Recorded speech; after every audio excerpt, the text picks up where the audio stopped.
In January 1972, in Changsha, China, doctors cut open a body that had been buried for more than 2,000 years. They expected dust and bone. Instead, they found skin, soft skin, that dented under a finger and sprang back. They found blood, still liquid inside the veins. And inside her stomach, sitting exactly where she had swallowed them, they found 138 melon seeds. Not fossils, not shadows, whole seeds, still holding their shape, from a piece of fruit she had eaten right before she died. Nothing that old should still look like this.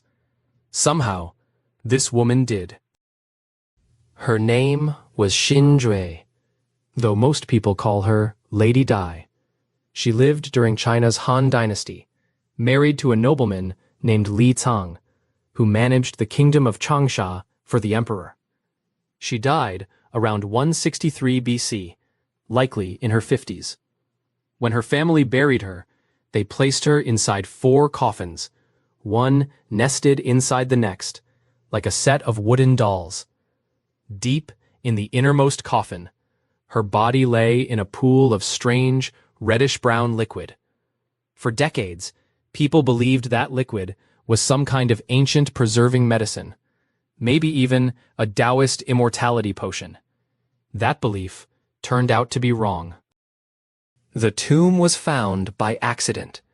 In 1971, workers were digging an air raid shelter into a hill near Changsha when their drills hit a pocket of gas that caught fire right in front of them.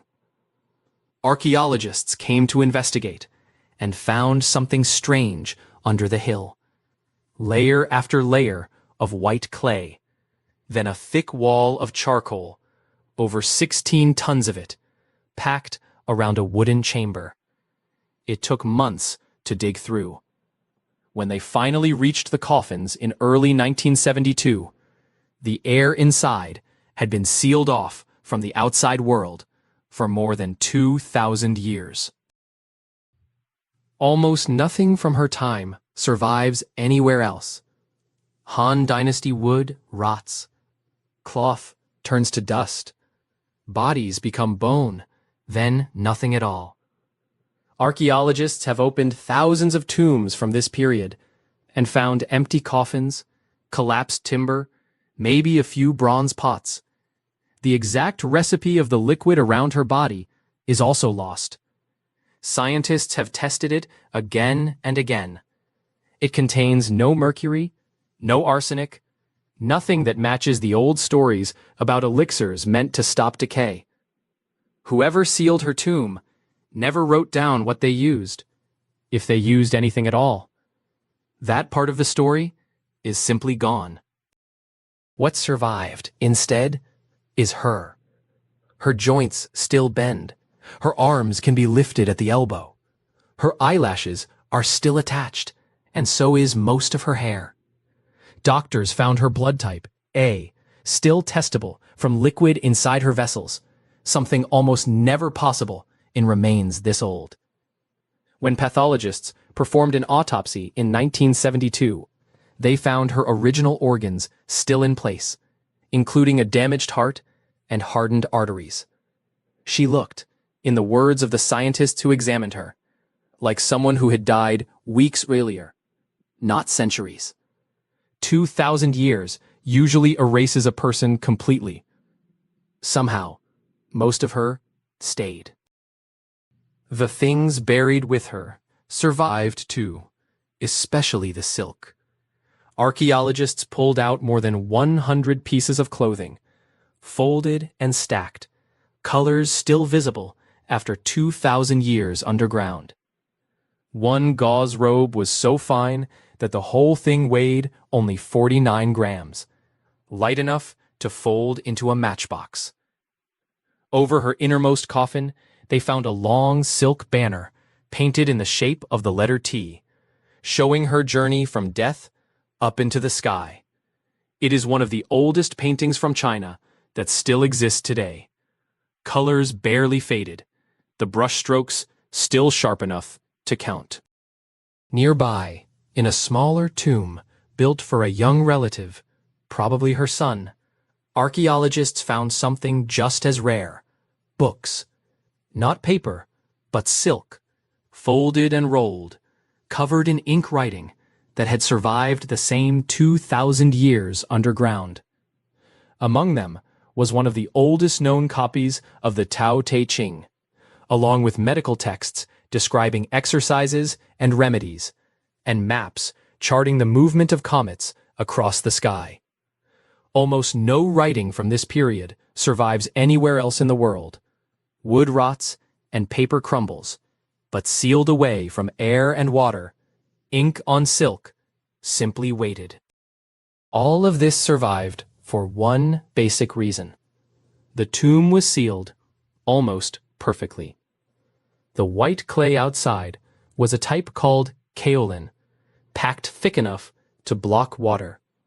Under that sat the wall of charcoal, which soaked up moisture and starved the space of oxygen. The whole chamber sat about 20 meters underground, cool and stable all year round. Without oxygen, the bacteria that normally break down skin, cloth, and ink could barely survive. It was not one clever trick. It was several ordinary materials, stacked in the right order, that happened to lock out the one thing decay needs most. Even so, scientists still argue about the details.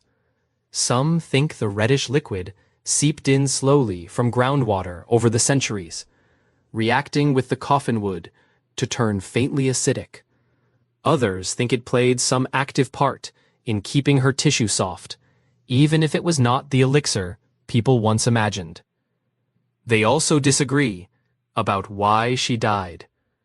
Her arteries were badly clogged, and she likely suffered from gallstones, so some doctors point to her heart. Others focus on that last meal of melon, wondering if it triggered something fatal within hours. No single answer has won. The liquid and her death are both still open questions. Today, Lady Dai lies in a temperature-controlled case in the Hunan Museum, still soft enough that doctors could, in theory, perform another autopsy tomorrow. Beside her, in a small drawer, sit the same 138 melon seeds pulled from her stomach in 1972, kept exactly as they were found. Nobody has ever fully explained why she survived when everyone else from her era turned to dust. The seeds are still just seeds. The liquid is still unidentified. And the woman who ate that melon one afternoon, over 2,000 years ago, is still lying there, soft to the touch, waiting on an answer nobody has found yet. More forgotten history every week. Subscribe so it isn't lost twice.